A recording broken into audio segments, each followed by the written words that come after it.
Hey, this is Phil Ratcliffe, and thanks for tuning in for another week of our live broadcast. Today, we're going to do something a little bit special for you. We're going to dig into something that I think is near and dear to most people's hearts and show you a little bit of our financial planning capability. And so this week, we're going to show you the financial planning of home buying, and we're really going to try to model out the decision from a real analytical way of showing you from when people are younger all the way up through retirement what it means to buy a house and how people do it, how you could do it more effectively, and how that could actually very much change the outcome of your future. So first of all, you can always go to our website right here, and we do a free trial. So if anything piques your interest of what we're doing and you'd like to try it out or see for yourself, feel free to go to our website, and generally right up on this first slider, there'll be a thing that just says start a free trial. You click that, you don't have to give any payment information or anything. It's just name, email, phone number, and then it will come to you automatically and you'll be able to get in and start playing and connect with a financial advisor. So now let's kind of move over here into our actual financial planning software.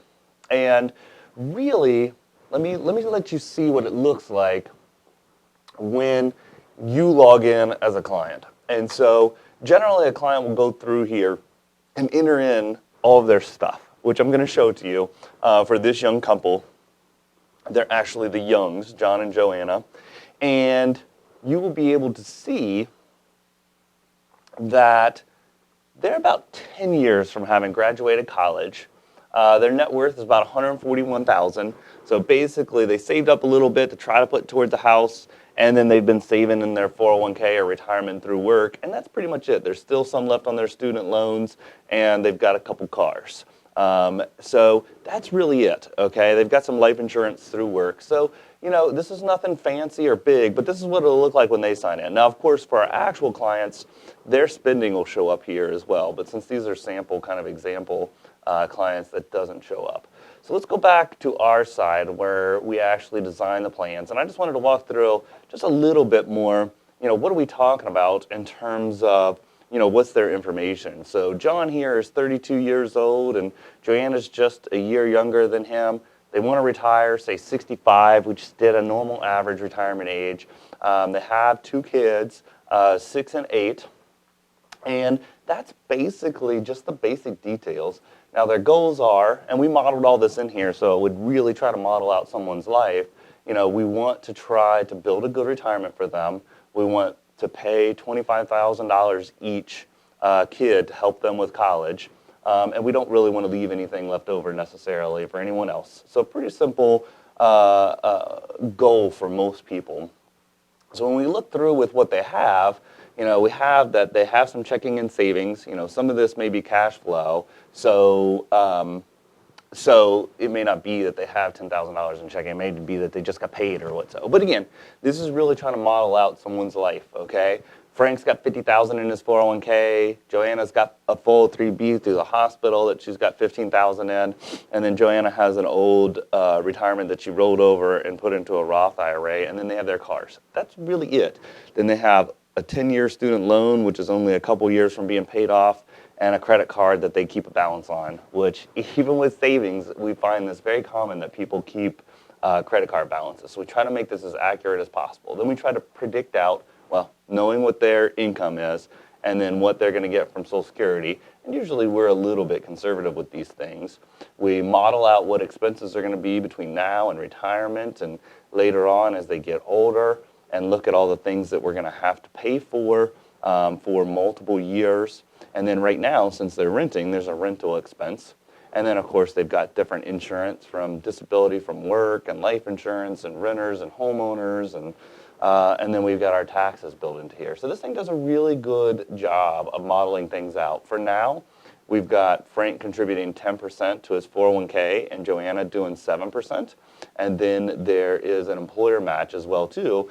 And this couple is actually doing really good and doing $250 per month saving towards their kids, okay, college, even though they haven't built up much yet. So what I'm going to do in here is just show you how this models out for them if we just made a moderate rate of return. We're not assuming anything really big on rate of return, and we're probably assuming inflation's a little bit too high for what it's probably likely to be, but this just shows them if they live kind of how they are now and continue renting and save at those levels that I told you, even when they're paying for college, over here, and then going down through their retirement. So this would actually work for this couple, continuing to rent all the way through their life and adjusting that for inflation, again, at a pretty significant good rate of inflation too. So the next thing I wanted to show you is I did these different versions of like what if they bought a house these different ways, okay? So this first one right here is buy an upscale home versus renting. And so really in this model, instead of spending, about $1,200 a month on rent, they go and buy a $350,000 house that's in a really nice neighborhood with a good school district, okay? And so then that's going to be on a 30-year mortgage, okay? And then they have home upkeep costs, which is, I think we just did a couple $100 a month for things they have to do around the house to keep it up. And then also every 20 years or so having, somewhere around $25,000 worth of expenses to do a new roof or HVAC or what so, okay? So that is extra cost. Plus they're going to have property taxes now, and they didn't have that before. And then we're going to knock the rental expense off, okay? So you can see when they buy this house for most of their life, all the way up until retirement right here, they're actually a little bit behind. And then as they start to pay it off and now they can live for free, besides the property tax and the home upkeep expense, you can see this is where they start to get ahead. And if we look all the way out to where they're 100 years old, you can see they end up not a lot better off investment-wise. And of course, that doesn't happen until way later to where they pay off the mortgage 30 years later. But net worth-wise, they have about $500,000 more than they would have if they just rented the whole time, okay? So again, I like to show this is a very base scenario.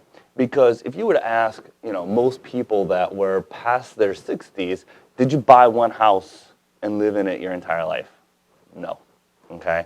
So most people will buy one house and then, 6 to 9 years later, they buy another house. And then as they get to retirement and the kids are out for a while, then they buy another house. And so you have that transition over. So, I like to show that as well, too, so you can see this. So this is buy 3 homes along the way in a good upscale neighborhood, but we start off a little bit lower at first, okay? So they're going to buy one house, and then 8 years later, they're going to buy another house, and then 7 years later, they're going to buy another house. And then, of course, really the only thing that I changed here was increasing the property taxes. They bought more expensive houses over time. And the first 2 mortgages I did 30-year, and the third mortgage we did a 15-year.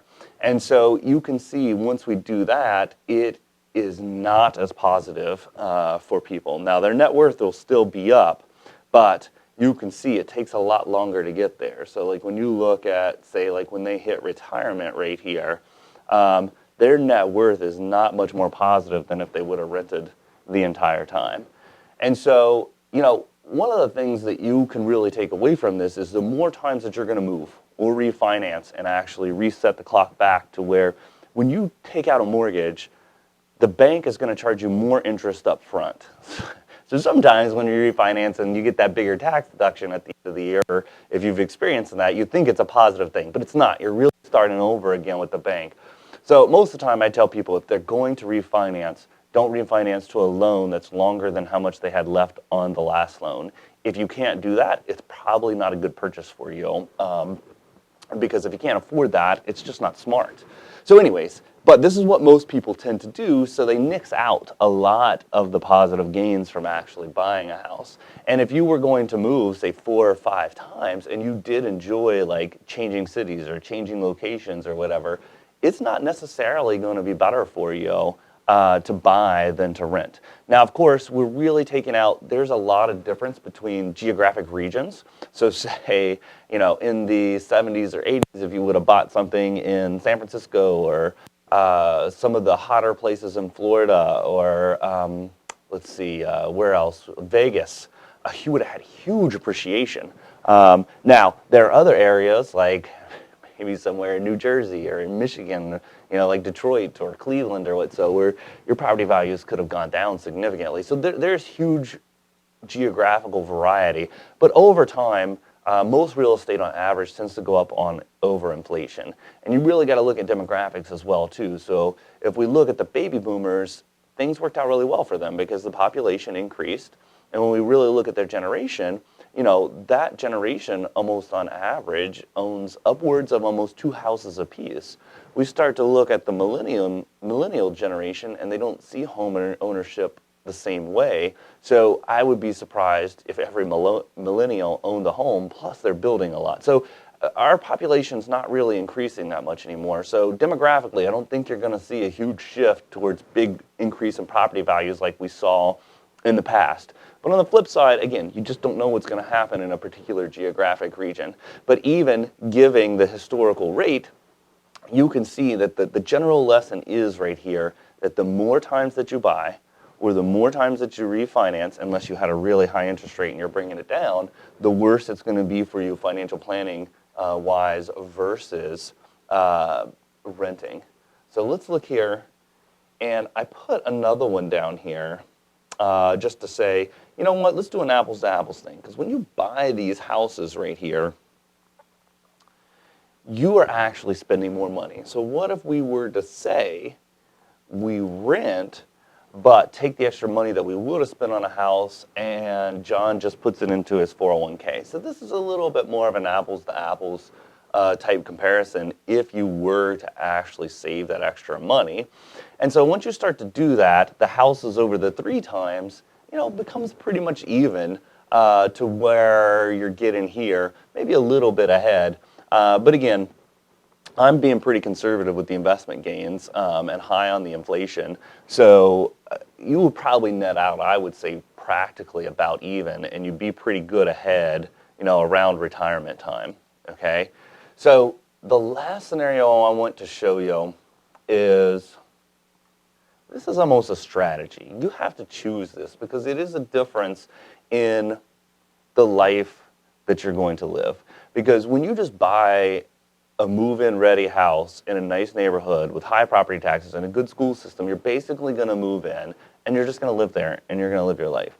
This scenario is saying, what happens if you find a really good area of town that isn't expensive but has a good school system, and over some time you may have to put some blood, sweat, and tears in to renovate your house and to fix it up.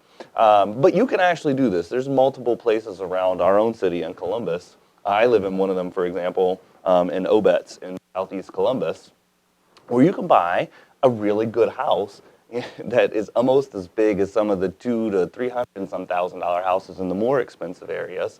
Now, granted, it's not going to be the same. You might have the old countertops, and if you really wanted granite, you would have to put that in and what so. So again, you would have to do some upgrades over time. But in terms of square footage and having a good school system, our school system is Hamilton Local, a great school system. It's doable. There are opportunities out here like this. And so with this example, I said we buy a $160,000 house. And again, in this area, the property tax is going to be considerably lower as well, too, because you're buying less house, and the area's just got lower property taxes in general. And so then just like the other one I showed you, we're going to put some of the difference in savings into the 401k. Plus with this one, 15-year mortgage payment is less than the 30-year mortgage payment on that $350,000 house. So the house is actually going to be paid off in 15 years, okay? So you could see there's a little bit of negative at first because we got to put that down payment into the house and what so. But you can see it's really fast to where you get ahead and you stay ahead the entire time, okay? And so when we come down here, this versus the base scenario is about $600,000 higher, so you end up with about $1 million. And the net worth is actually 100 and some thousand over the base case scenario of that upscale. And if you compare it to the multiple moving, then you're talking about almost 30 to 40% increase, which is very significant in terms of net worth. And again, more of your net worth is in assets that are likely to beat inflation. So since I'm making conservative assumptions, there is a good potential more for upside outperform. But again, this totally isn't apples to apples because you have to make a little bit of a lifestyle change to say, I don't mind not living in Upper Arlington or Dublin or Powell or whatever the nicer area is in your city, but having a good house that you want to put some work into, fix up, being a productive part of your community to make it better, but still having a good school system for your kids. So I like to show this to people, and this is just an example of some of the financial planning that we can even do for young people. Because some people are like, well, I don't need financial planning. I'm young. I just need that when I'm like a couple years from retirement. No. Financial planning works for anyone if you can find a financial advisor or planner that will really do real planning to help you make a plan with your life that's going to help you make better financial decisions and have a better outcome like this, so you can see not just the short-term implications, but also the long-term. And not just using rule of thumbs that people tell you, you're always better off if you buy a house versus renting. That may not necessarily be true. And you could see here how if the variables are manipulated in certain ways, that's not true, depending on how you want to live your life and how you want to move and what mortgage rates you get. And, if people talk you into refinancing a lot or whatever the case, you can see that right here. So again, if you ever come to our website right here, then our first couple sliders here, you'll see there is a little button to where you can start a free trial. And if you click on that, you just put in your name, your email, your phone number. You can try any one of our plans. Kind of where we do that complex planning and model everything out, that's what's considered our gold plan. However, we help our eRebel and our silver clients get to about the same area. We don't model it out as much because it takes a lot of times a few hours of just doing the computer work to make those plans come out. But we can rule of thumb, because we do this so many times, and get people to good places. Plus, we're always a consultant for our clients when they're talking to a real estate agent or they're talking to a mortgage broker, or somebody is saying, you should move here, you should do this. We're a partner that's always going to give you the unbiased, good financial angle on, is this a good decision for you financially in the long term? And then you've got to balance what you want for your actual life and also the emotional side of things, because all of these things go together. Life's not just about money. Money is a means to us living our lives, and if we're more efficient with it, we will have more. We will have less stress. We will have less divorces, etc. So there's an important part to taking care of these things. So again, I appreciate you guys tuning in. This one was a little bit longer, but you've got our email address and our website. We're generally during 9 to 5. You can live chat with anyone here, either whether you want to talk to an advisor or whether you just have general questions that our staff can answer for you. So just let us know how we can help. I hope this demonstration of showing you a little bit of the financial planning of home buying will help you. And please tune into us next week. If you're watching this after the fact and you go to our main website, just like us on Facebook or subscribe to us on YouTube. You can just click those buttons and do it real fast, and you'll get the notifications of when we're live. And if you miss it, it'll send, especially the YouTube will send you an email of when the video is just posted online so you can watch it at your leisure. So anyways, have a great weekend. If you're watching from Columbus, it's chilly, so stay warm. And we look forward to seeing you next Friday. Talk to you then.